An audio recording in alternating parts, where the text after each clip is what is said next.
How we doing? All right, we're gonna try something a little bit different. When I moved back in May, I was going through some boxes and I found old packs of movie cards that I don't know where they came from. I don't. I remember when we had them in the store that I ran. I just don't remember ever taking any home with me. So today, I thought we would do a pack of Star Wars, Attack of the Clones cards. Got Hayden Christensen there.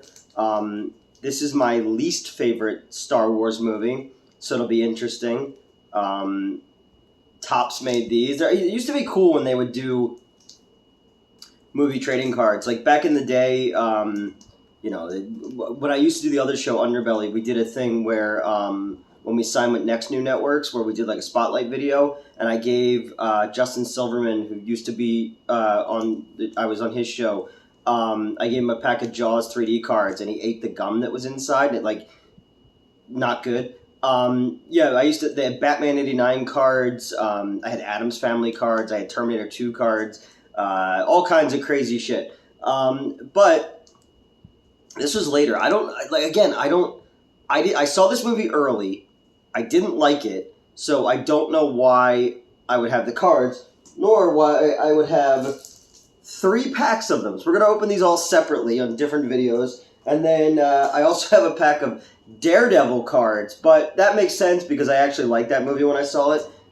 I know. Alright, so let's check this out. This is the first pack. It's got 7 cards in it, and it's been sealed since 2002. Let's open this up. Alright, so our first card is, stuck together. Young Boba Fett. There, the little kid.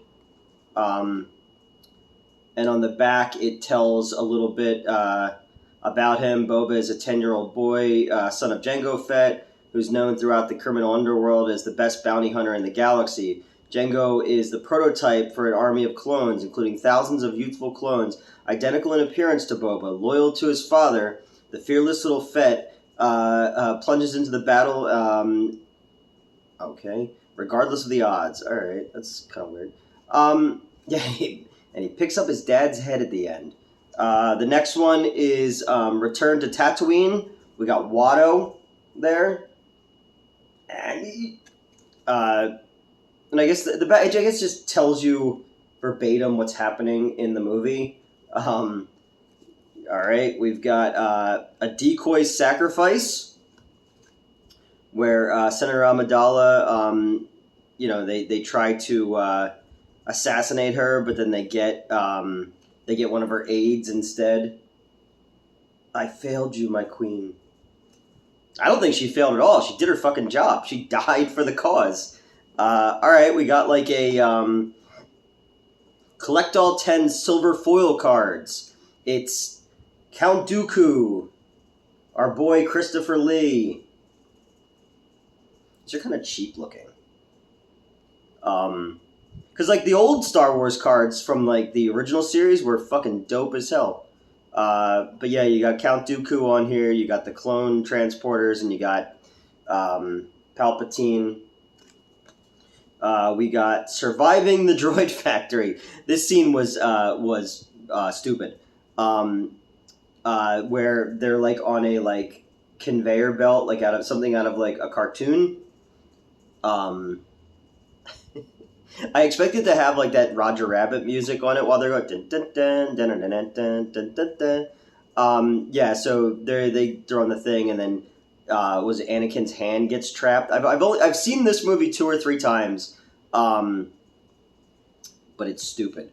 I do like the where they're in the gladiator arena until it just turns into another CGI mess. But I thought it was kind of cool where they're fighting Ray Harryhausen type of monsters. But yeah, so it's old Natalie Portman, confused by CGI probably.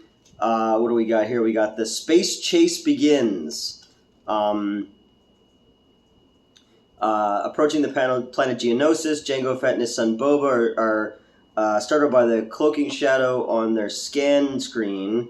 He must have put a tracking device on our hull, responds Django. We'll move into the asteroid field. He won't be able to follow us there. Really reaching for these fucking cards, man. And then the last one is a super battle droid. Battle droid for the Trade Federation.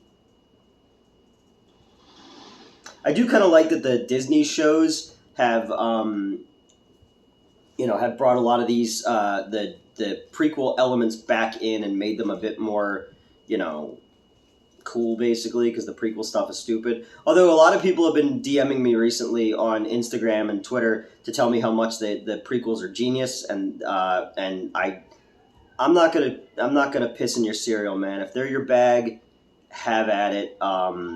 They came out at a time when I was a little bit older. I think maybe if I was the age of these people who are messaging me, I'd be super into these movies as well. I still say Phantom Menace is the only one that feels like a Star Wars movie. I've seen Rise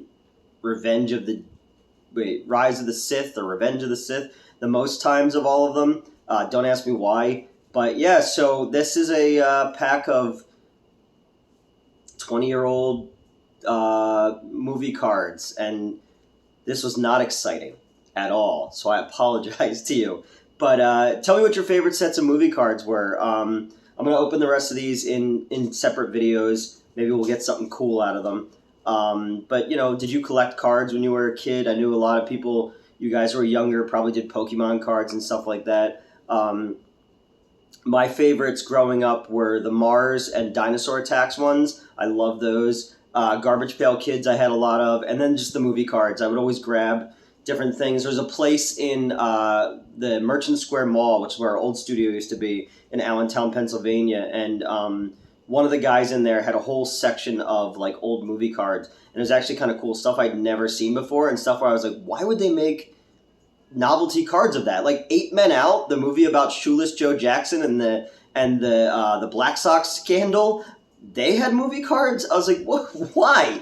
But whatever. So we'll do the next 2 packs coming up, and tell me if we shouldn't continue this, and I'll save myself from shooting any more of these. But I found them. I figure I might as well do something with them. So. So let me know what you thought. Let me know what you thought of the prequels. I bet you loved the prequels.